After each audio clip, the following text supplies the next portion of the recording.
Congress party నాయకులు సంబరాలు జరుపుకుంటూ పాలాభిషేకాలు చేసుకున్నారు. నేను ఈ సందర్భంగా రాష్ట్ర ప్రభుత్వ అధినేతను సూటిగా ప్రశ్నిస్తున్న ఒక రైతుగా, ఎందుకు సంబరాలు జరుపుకుంటున్నాను? సంబరాలు జరుపుకోవడానికి ఏమైనా అర్థం ఉందా? నువ్వు ముఖ్యమంత్రి అంటే ఉన్నప్పుడు కాంగ్రెస్ పార్టీ వరంగల్ డిక్లరేషన్లో చెప్పినటువంటి అంశాలు ఏంటి? దాదాపు సంవత్సరాల కాలం అయింది. అందులో ఎంతవరకు నువ్వు అమలు చేసినావో సూటిగా సరే ఆత్మ పరిశీలన చేసుకుంటే బాగుంటుందని ఈ సందర్భంగా కోరుతాను. రైతు బంధు 15,000 రూపాయలు ఇస్తానని 12,000కు తగ్గించి మధ్యలో ఒక రైతు బంధును ఎగ్గొట్టి మొన్న 4 ఎకరాల వరకు ఇచ్చి ఎన్నికలు రాబోతే తప్పనిసరి పరిస్థితి, కోర్టు ఇంటర్ఫేర్ జరుగుతుంది, ఇక తప్పనిసరి పరిస్థితులలో ఎన్నికలకు ఎదుర్కోవాలి కాబట్టి ఈరోజు రైతు బంధు ఇచ్చి సంబరాలు జరుపుకుంటా ఉన్నాం. అసలు ఈ సంబరాలు జరుపుకోవడానికి ఏమన్నా అర్థం ఉందా? 2 లక్షల రుణమాఫీ చేస్తానని ప్రగల్భాలు పలికినోడు ఎంతమంది 2 లక్షల రుణమాఫీ జరిగింది? 2 లక్షల రుణమాఫీ ఒక నవ్వులాట అయిపోయింది. ఇప్పటికీ చాలామంది రైతులకు రుణమాఫీ 2 లక్షల రూపాయల రుణమాఫీ కాలేదు. అంతేకాకుండా కేసీఆర్ గారు ఒక రైతు కుటుంబం ప్రమాదవశాత్తు లేకపోతే సహజ మరణం అయితే అండగా ఉండాలని ఆ రోజు 5 లక్షల రూపాయల బీమా సౌకర్యాన్ని ఇస్తే ఇప్పటికీ ప్రభుత్వం ప్రీమియం కట్టలేనటువంటి నిస్సాయ స్థితిలో ఉండి ఆ స్కీమ్ను ఎత్తేసే స్థితిలో ఉంది. అందుకే రైతు సంబరాలు జరుపుకునేది. రైతులు ఎన్నికల ముందు మేము అధికారంలోకి వస్తే దొడ్డు వడ్లకు సన్న వడ్లకు 500 రూపాయలు బోనస్ ఇస్తామన్నాం. ఎన్నికలు కాగానే 500 రూపాయలు దొడ్డు వడ్లకు లేదు, సన్నాల కన్నా సన్నాయి నొక్కినాం.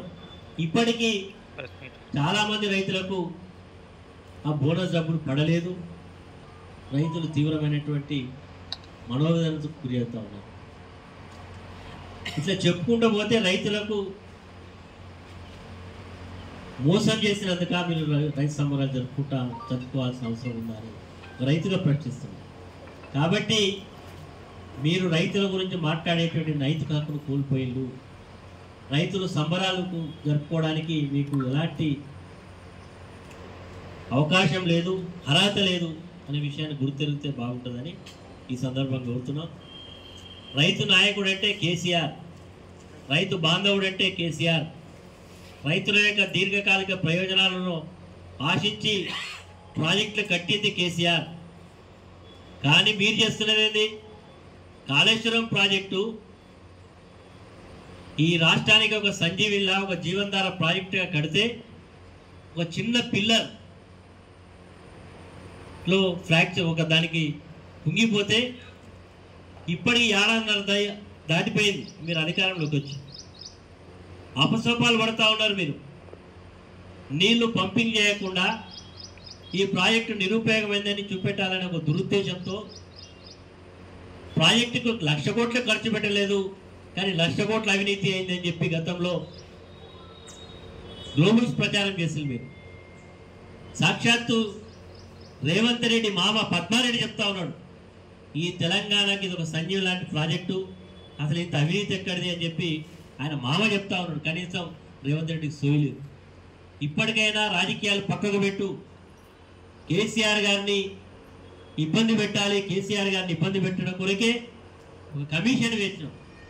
కమిషన్ వేసి మరి ఇప్పటి వరకు దాదాపు సంవత్సర కాలం అయిపోయింది. ఎక్స్టెన్షన్ మీద ఎక్స్టెన్షన్స్ వస్తున్నాయి, కానీ ఆయనకు అనుకూలమైన రిపోర్ట్ రాదనే ఉద్దేశంతో మరి ఈరోజు కమిషన్ల చైర్మన్ల మీద కూడా ఒత్తిడి చేస్తున్నట్టుగా అర్థమవుతా ఉన్నది. రైతులకు 24 గంటల కరెంట్ ఇచ్చిండు కాబట్టి సంబరాలైన జరుపుకుంటే అది టీఆర్ఎస్ పార్టీకి చేసుకోవాల్సిన మరి పరిస్థితులు తప్ప రైతులకు వంచినందుకు మీరు సంబరాలు చేస్తున్నారా? రైతు బంధు ఎగ్గొట్టినందుకు చేస్తూ ఉన్నారా? ప్రాజెక్టులను మరి సకాలంలో రిపేర్ చేయకుండా కాలయాపన చేస్తూ రాజకీయాలు చేస్తున్నందుకు సంబరాలు చేసుకుంటా రైతులకు సమాధానం చెప్పాల్సిన అవసరం ఉంటుందని ఈ సందర్భంగా డిమాండ్ చేస్తూ, మీ అందరికీ తెలుసు ఎప్పుడైతే ఎన్నికలు అయిపోతాయో గ్రామ పంచాయతీలకు కానీ మున్సిపాలిటీలకు కానీ జిల్లా ప్రజా పరిషత్లకు కానీ ఎన్నికలు నిర్వహించాల్సిన బాధ్యత రాజ్యాంగపరంగా స్థానిక సంస్థలకు ఎన్నికలు నిర్వహించాలి. కానీ కాంగ్రెస్ పార్టీ ఎప్పుడు అధికారంలోకి వచ్చినా ఎన్నికలు నిర్వహించడానికి వాళ్ళకి మనసు రాదు. 2009 నుంచి 14 మధ్య కాలంలో ఎన్నికలు పెట్టకుండా కాలయాపన చేసినటువంటి పరిస్థితిని దృష్టిలో పెట్టుకొని ఆ రోజు కూడా హైకోర్టు ఎన్నికలు పెట్టమని ఎన్నికల సంఘానికి ఆదేశిస్తే తప్ప ఎన్నికలు పెట్టలేనటువంటి పరిస్థితి ఎన్నికలు పెట్టింది. ఈరోజు కూడా అదే పరిస్థితి. ఈరోజు హైకోర్టు తీర్పునిచ్చింది. 3 నెలల లోపల ఎన్నికలు పెట్టమని చెప్పి ఈ రాష్ట్ర ప్రభుత్వానికి ఎన్నికల సంఘానికి డైరెక్షన్ ఇచ్చింది. అంటే ఎన్నికలు పెట్టడానికి ప్రభుత్వానికి భయమైతా ఉన్నది. ఎన్నికల హామీలు అమలు చేయలేదు. 6 గ్యారెంటీలు 420 హామీలు తుమ్మలో దొక్కింది. కాబట్టి ప్రజలు ప్రశ్నిస్తారు. ప్రజలు ఎన్నికల రూపంలో ఎన్నికలు పెట్టినప్పుడు ఓట్ల రూపంలో మాకు బుద్ధి చెప్తారు. కాబట్టి ఎన్నికలు పెట్టకుండా కాలయాపన చేస్తే బాగుంటుందనేటువంటి దురుద్దేశంతో చేస్తే చివరికి ఈరోజు కోర్టులు ఇంటర్ఫేర్ అయ్యే పరిస్థితి వచ్చింది. ఈ విషయంలోనే కాదు, అనేక పాలనాపరమైనటువంటి అంశాలలో కూడా రాష్ట్ర ప్రభుత్వం అధికారం చేపట్టిన నాటి నుంచి కూడా అనేక కోర్టులలో ఈ ప్రభుత్వానికి వ్యతిరేకమైనటువంటి తీర్పులు వచ్చినాయి. ఇప్పటికైనా ఒళ్ళు దగ్గర పెట్టుకొని పరిపాలన చేస్తే బాగుంటుంది తప్ప ఎంతసేపు వీధి రౌడీలాగా మాట్లాడి ఎన్నికల్లో ఇచ్చినటువంటి హామీలను డైవర్షన్ చేయడం కొరకు ఈ ప్రభుత్వం ప్రయత్నం చేస్తూ ఉన్నది. గోదావరి నదీ జలాలను సద్వినియోగం చేసుకోవాల్సినటువంటి అవసరాన్ని మర్చిపోయి ప్రభుత్వం మీద కేసీఆర్ గారి మీద అక్కసు ఉంటే వేరే రకంగా చూపెట్టాలి. కానీ ఈరోజు గోదావరి నీళ్లను బంకిచర్లకు తీసుకెళ్లేటువంటి ప్రయత్నం చేస్తూ ఉంటే కేసీఆర్ వల్లనే అయిందని చెప్పి ఈరోజు ఒక కుట్రపూరితంగా ప్రయత్నం చేస్తూ ఉన్నారు. హరీష్ రావు గారు మొన్న ఛాలెంజ్ చేసిళ్ళు. మీ మీడియా మిత్రులు ఎవరు అడిగితే మీరు ఎక్కడ విధంగా చర్చ పెట్టినా మేము రావడానికి సిద్ధమున్నాను. మన నేను అసెంబ్లీలో తెలుసుకుందామంటాడు. ఏం తెలుసుకుంటాడు? అసెంబ్లీలో ఈయన మాట్లాడినటువంటి మాటలు, ఈయన వివరించినటువంటి తీరు ప్రజలు చాలా నిశ్చింతగా గమనిస్తూ ఉన్నారు. కాబట్టి రేవంత్ రెడ్డి గారు, మీకు ప్రజలు యాక్సిడెంటల్గా ఒక అవకాశం వచ్చింది. నువ్వేమీ అనుభవం ఉన్న నాయకుడివి కాదు, నీకేం పెద్ద పరిపాలన అనుభవం ఓ మంత్రి చేసినోడు కాదు. ఏదో యాక్సిడెంటల్గా నీకు కాంగ్రెస్ పార్టీలో ఎంతోమంది సీనియర్లు ఉన్నా వాళ్ళందరినీ కాదు నీకు అవకాశం వచ్చింది. ఇప్పటికైనా ఏడాదిన్నర సమయం అయిపోయింది. నీకు ఉన్న 3.5 సంవత్సరాల సమయంలోనైనా ప్రజలకు ఇచ్చిన వాగ్దానాలు అమలు చేయి, జనరంజకమైన పరిపాలన చేయి. అప్పుడు ప్రజలు నిన్ను తప్పకుండా మంచి చేస్తే గొప్పవాడు అంటారు.